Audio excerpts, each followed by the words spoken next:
And welcome to expand learning. आज हमारा जो टॉपिक है वो ज्योग्राफी का एनर्जी सेक्टर एंड प्रोजेक्ट्स है।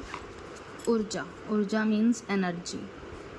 इसमें दो तरह की एनर्जी होती हैं। पारंपरिक ऊर्जा यानी कि ट्रेडिशनल एनर्जी, ये कन्वेंशनल है। जैसे एग्जाम्पल के तौर पर लकड़ी, वुड, कोयला, कोल, वायु, एयर, पेट्रोलियम, गैस।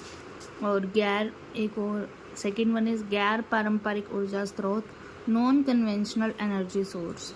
इसके एग्जांपल है सोलर हीट, सूर्यताप, विंड, पवन, जियोथर्मल, भूताप, न्यूक्लियर, आणविक ऊर्जा and so on. First one is नवीनीकरणीय ऊर्जा यानी कि रिन्यूएबल एनर्जी, जिसको हम दोबारा यूज़ कर सकते हैं। ऐसी ऊर्जा स्रोत जिसका प्रकृति पुनर्चक्रण या नवीनीकरण यानी कि भरपाई कर देती है।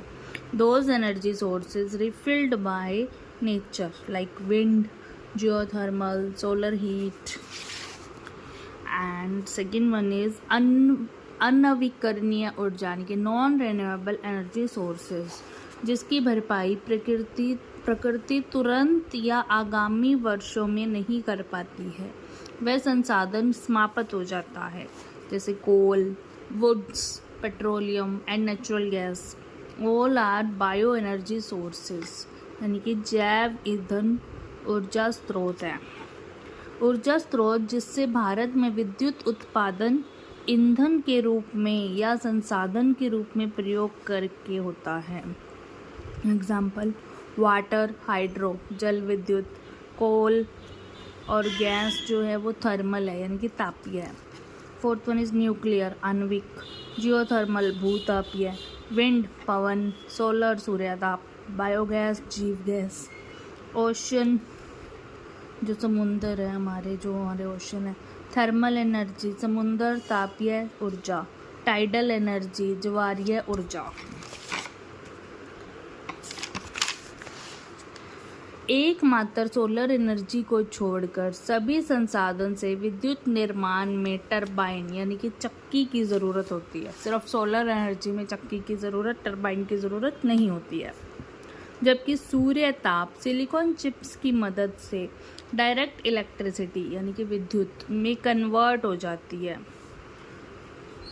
टरबाइन को घुमाने के लिए ये सन है, और सन से ये जो मोटर है, कॉपर कॉलिंग है, इसको हम स्टोर कहते हैं, ट्रांसफ़र होता है ये। और टरबाइन को घुमाने के लिए gas, heat, water force, steam turbine से जुड़ा मोटर भी मूव करता है। ये मोटर है ना, ये मूव करती है। और मोटर कॉपर कॉलिंग होती है, और इससे क्या होगा, स्टोर से ट्रांसफ़र होगा, ट्रांसफ़र से मेन लाइन में जाएगा, मेन लाइन में चश्मा जाती है और विद्युत प्रेरण होता है। कोयला, गैस, U-235 न्यूक्लियर सब पानी गर्म करने के लिए ईंधन के रूप में प्रयोग होता है। गर्म पानी से भाप यानी कि स्टीम तैयार होता है, जो टरबाइन को अपने फोर्स यानी कि प्रेशर से मूवमेंट या रोटेशन देता है। ठीक है। नेक्स्ट वन इज भारत में वर्तमान में विद्युत ऊर्जा का उत्पादन विभिन्न स्रोतों से होता है। लगभग 3.5 लाख मेगावाट का उत्पादन प्रतिदिन होता है। कितने मेगावाट का होता है? 3.5 lakh. Second one is Bharat आज विद्युत का पड़ोसी देश म्यांमार और बांग्लादेश को निर्यात भी करता है, एक्सपोर्ट भी करता है। भारत में सर्वाधिक विद्युत का उत्पादन निम्न स्रोतों से होता है। फर्स्ट वन इज थर्मल यानी कि तापीय विद्युत। Second one is hydro electric यानी कि जल विद्युत। थर्ड वन इज सोलर, सौर विद्युत। फोर्थ वन इज विंड, पवन ऊर्जा। फिफ्थ वन इज न्यूक्लियर यानी कि आणविक ऊर्जा। This is the end of energy sector and projects. Hope आपको ये वीडियो अच्छी लगी होगी, आपको अच्छे से समझ में आया होगा। अगर आपको अच्छे से समझ में आया है तो प्लीज़ चैनल को सब्सक्राइब करें। Thank you so much for watching.